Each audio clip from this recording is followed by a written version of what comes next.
I love it when this happens. Seeing firearms and replicas work together.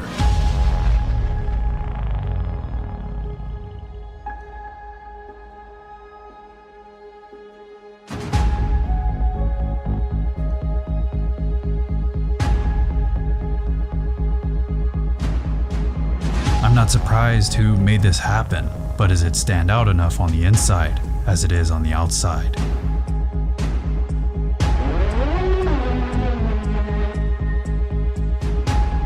Some people love this rifle. Some do not.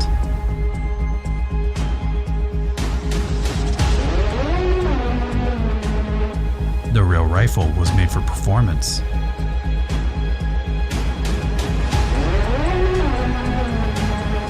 So can this airsoft rifle perform with excellence too?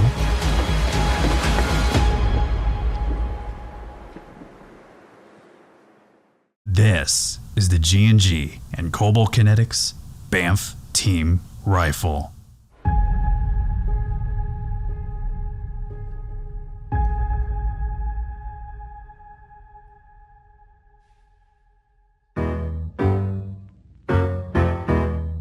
The most advanced AR-15.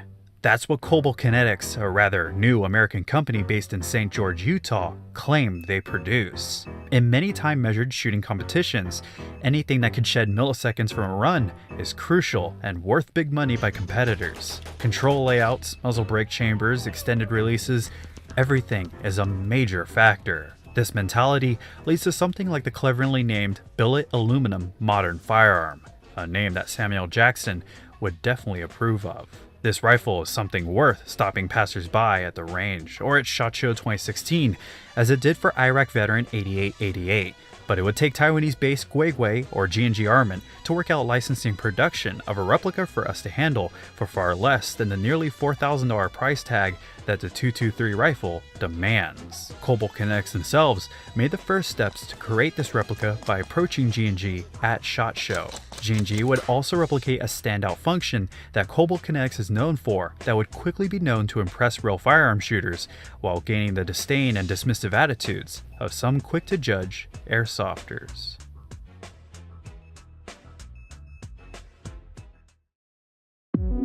This review properly starts where we always begin, with the unboxing. Like with any other product G&G has a lot of pride in, the box that this rifle ships with is quite flashy, with graphics on every side and a plastic handle on top. Inside, the rifle rests in a styrofoam tray, just like the Cobalt licensed 90-round auto-drop advanced magazine that I'll talk about in a moment. The cleaning / jamming rod and this manual booklet are also included. Controls, maintenance tips, MOSFET instructions, and a full parts breakdown are all listed in this booklet in English, Spanish, French, and Japanese. Keep in mind that I received this package weeks before its full release to the market, so any BAMF rifles purchased in the United States should come with a black plastic flash hider with a blaze orange tip to apply with US law. Sadly, I don't have any other info if this proper blue chambered aluminum muzzle brake will be included with the package, but it would be a great misfortune to see it absent from the box. With the BAMF Team rifle out of its packaging and in my hands, the first thing that stood out was the weight and how sturdy everything feels. Nothing wobbles and nothing bends. Looking at where the parts meet, you'll see no gaps. And this is the kind of quality I expect to see of a replica that sells for $1,000. The 8.2 pound or 3,719 gram weight that this replica and that the real BAMF yields can be understood when you break down the name. Billet aluminum or aluminium makes up everything that's anodized in gray. The coating is gritty, giving off a slight texture all throughout the 37 inches it takes up. This texture and the build material can be found on what looks like an M-LOK rail, the one-piece non-adjustable stock, the receivers, and even the less angled pistol/motor grip.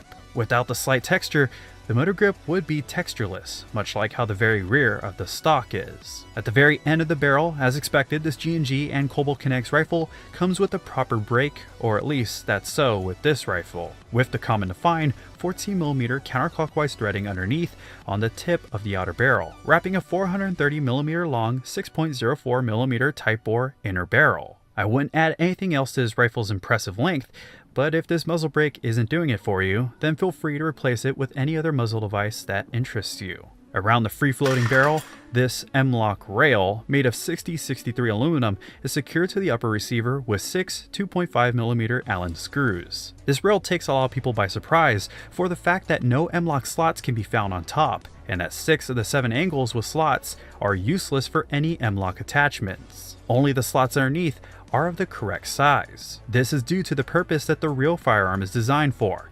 The BAMF Team rifle in competition won't be seen with a flashlight and a pressure switch or a PQ. At the most, a competitor will equip a grip of his preference and maybe a bipod for long-range shots with a small Picatinny rail at the end of the rail. The other slots are primarily for weight reduction. The 4 QD sling point slots also reduce weight just a bit, but don't expect to find any more points on this BAMF rifle.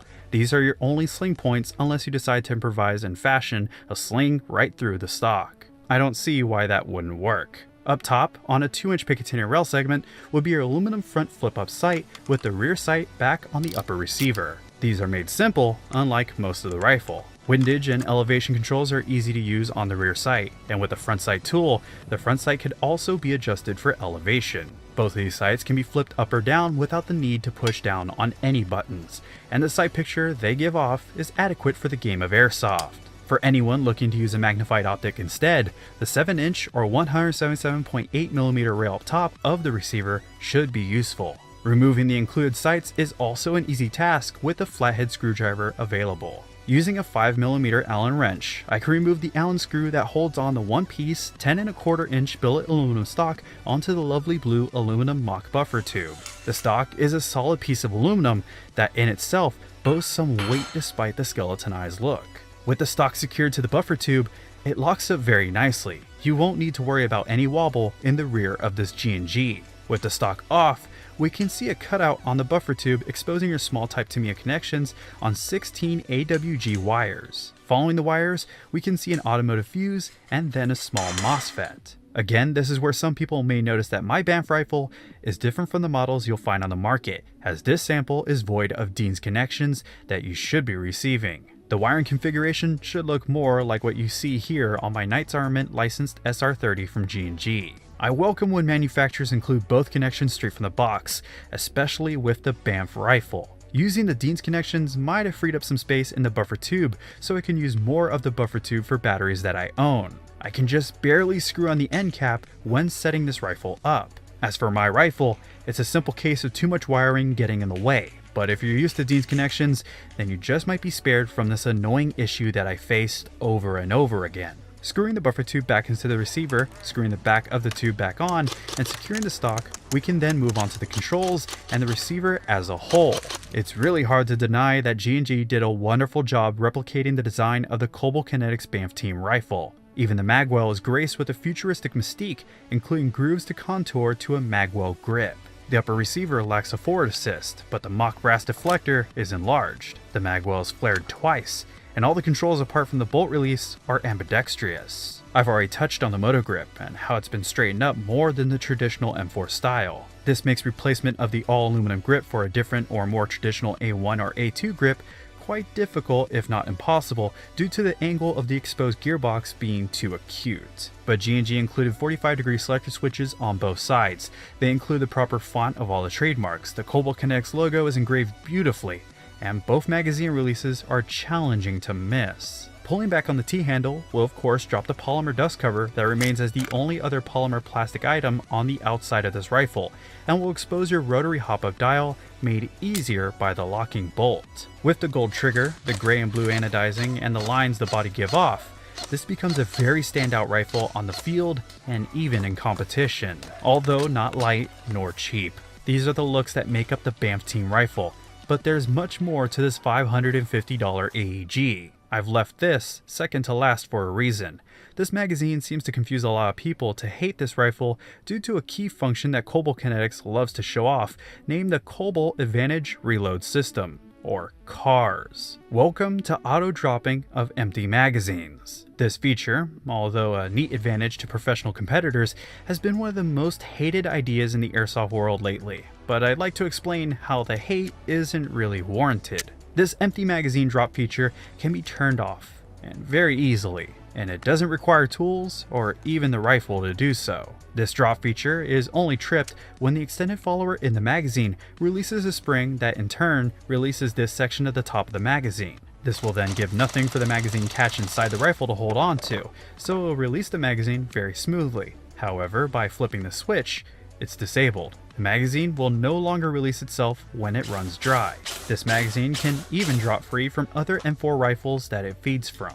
With this Cobalt Kinetics feature, the real rifle with cars can even load the first round after inserting a loaded magazine by dropping the bolt. This feature is not exactly useful for any standard AEG, but it's interesting to see in practice. If this was a gas blowback rifle, that feature might be useful to some people, but then we would surely turn off the mag drop feature immediately to avoid damaging expensive magazines. I won't deny, with this feature on, you're almost guaranteed to lose a magazine on the field, or at least dirty or damage them, but by following the directions, I assure you, it's just not a big deal. As for feeding, this magazine worked beautifully. I didn't see any skipping in shots, overcycles, double feeds, jams, or anything in between. With the cleaned brass 430mm long 6.04mm Type 4 inner barrel and a properly dialed in hop-up with 0.28 gram BBs, 150 feet isn't even a challenge for this rifle. And with that barrel, I wouldn't expect or accept anything less. It's at times like this that I wish I had a vise like Jay from Epic Airsoft HD, so I could show you just how well this rifle can perform. Any competent tech who has knowledge of what hop-up buckings to add into this rifle can certainly turn this rifle into a long-range monster with a bottle of 0.32 gram BBs and heavier. Included with the newly upgraded G2 gearbox that G&G Armament has added into the BAMF, we get an electronic trigger that can be spammed very quickly on semi. This might hurt to watch as I finger blast this rifle, but I just want to show you what can be done with this trigger setup. Keep in mind, however, that the selector switch throw is shortened down to 45 degrees instead of the standard 90-degree throw, so I'd recommend that you get used to swapping to semi and full auto. I didn't when I first received the rifle with these selector switches, and I learned the hard way when I blasted two players at about 60 feet with a burst of full auto to their backs. They were not happy with me at all. Furthermore, by holding the trigger back while in the semi-selection for 10 seconds, you'll be greeted by a beep from the MOSFET. By doing so, you'll transform your full auto selection into a 3-round burst. What you'll learn fast is that this MOSFET is full of tricks, including a low battery detection that won't allow you to use a dying battery, which will definitely save LiPo users out there. And it also provides a 5-round burst mode if you're willing to make the selection change. The empty magazine detection is also very nice for those looking for a little realism, or for those who just hate dry firing their AEGs. This function will only work with G&G G2 magazines, sadly, due to the tabs on the backs of those magazines interfacing with the switch inside the magwell. The included Cobalt Kinetics trademark magazine doesn't have this tab, ironically, so if you don't have it set to drop when empty, you'll only know when it's out of rounds the old-fashioned way. As for the internals, pulling out the spring guide with 4 points of contact and the linear mainspring that can be done with the gearbox still inside the body, and then prying open the G2 VG gearbox, you'll expose the 8mm ball bearings, steel gears with a short stroke sector gear that are all rotated with the help of a long type 25K RPM IFRIT high torque motor from G&G. Once again, this will be the same motor that you can find in the G&G and Knights Armament SR30. Of course, we then have a brass-ported cylinder, an aluminum double O-ring cylinder head, and a plastic piston head with metal teeth on the piston. And with the gearbox open, note the points of wear on the right half of the gearbox shell, and note the space between the back of the trigger and the shell. This in combo with the short stroke sector gear makes for an amazing response rate. G&G has a lot of pride in their new G2 gearbox design, and they also have a video showing off everything they changed with it. I'll leave that video linked in the description. So after looking at the comments and seeing how a lot of airsofters have reacted to this G&G release, I was really puzzled by how many people wrote this rifle off as a terrible idea. Broken magazines became a big joke, and I understand that. I, for one, however, would love to see these magazines on the market by themselves, but I'm sure they won't be cheap. There's just too much going on with them for the price to be really low. I'd also like to see other slide-over stocks that Cobalt Kinetics have created for this rifle, but replicated by G&G. I also remember seeing a black and blue model of the same rifle back in Taipei, Taiwan, while at the 2019 G&G CQB World Cup. I just really hope that that doesn't remain as a prototype and never actually gets released. Options are always greater than absolutes. Even Cobalt Kinetics follows that with the release of the BAMF XL, a 308 model of the original Team rifle. As this release goes for me, I appreciate G&G Armament for working with a real firearms manufacturer, and I appreciate the tech inside this rifle. The low battery detection, the mechanical malfunction detection that alerts you with audible beeps, empty magazine detection, the hyper-responsive electronic trigger, and burst functions are great additions to any Airsoft replica. The iconic look that not many other M4s can match will also get some respect from me. The M4 is the most used and most supported platform in Airsoft for many good reasons, but nothing is better than having a sea of upgrade parts available while standing out from the crowd as well. Do I like this rifle though? Yes, very much so. Do I think that $550 is expensive for this rifle?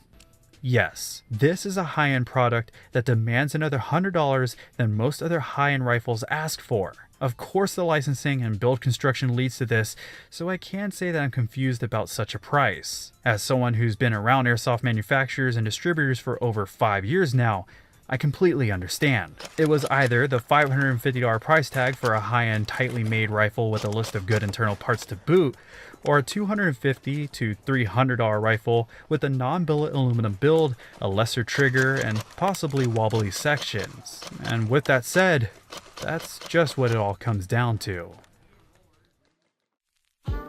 I'd love to thank everyone at G&G Armament for making this review possible, and for the new owner of this rifle for allowing me to hold on to it just so I could get all the footage I needed of it. I had fun with this review, and I had fun with the giveaway as well, and I hope you enjoyed every minute of it. If not, then let me know in the comments down below, as I read every comment. And for anyone eager to find one of these for themselves, I'll add a link down below in the description to send you off to airsoftgi.com and to G&G's website. It's because of Airsoft GI in the first place that I can make reviews like this one. I'll also add info in the description to a coupon code made just for us that will get you free shipping on Airsoft GI. As for the channel donators, here's your shout out. A big thanks goes to everyone listed here. The support you guys give allows me to do more and more to entertain you. If you would like to be included in the next shout out, then why not become a member of the channel? More info on that and how to sign up will also be listed in the description. Now it's time that I sit back and see what video comes next before SHOT Show 2020 begins. I'll be away from home for a while, first to Las Vegas and then to California.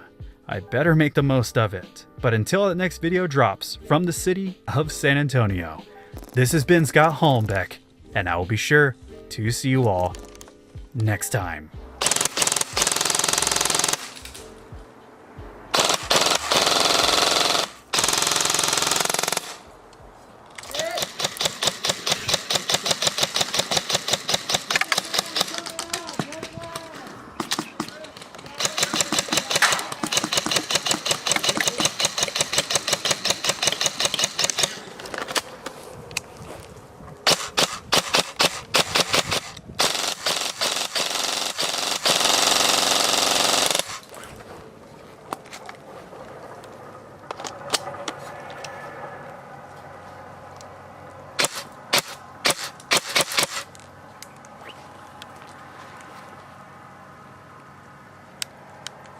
Hey, what y'all got? Flyboy cat, we got see.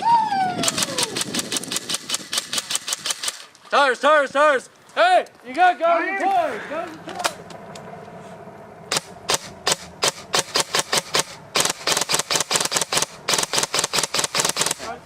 Honestly, it's a really great gun. I mean, I'm able to hit them from about 100 feet out. I mean, even with perfect shots.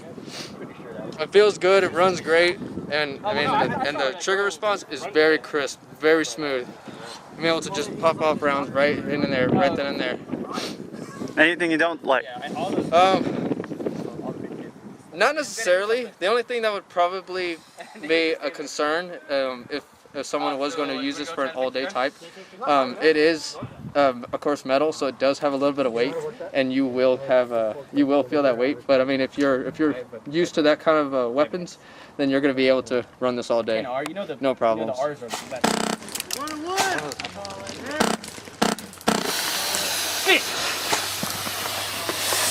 do you need me to do? Huh?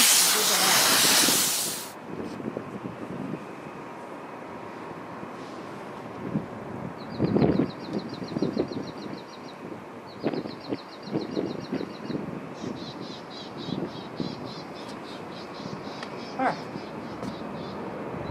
Let's go. This might hurt to watch as I finger blast this rifle, but I know it's a joke.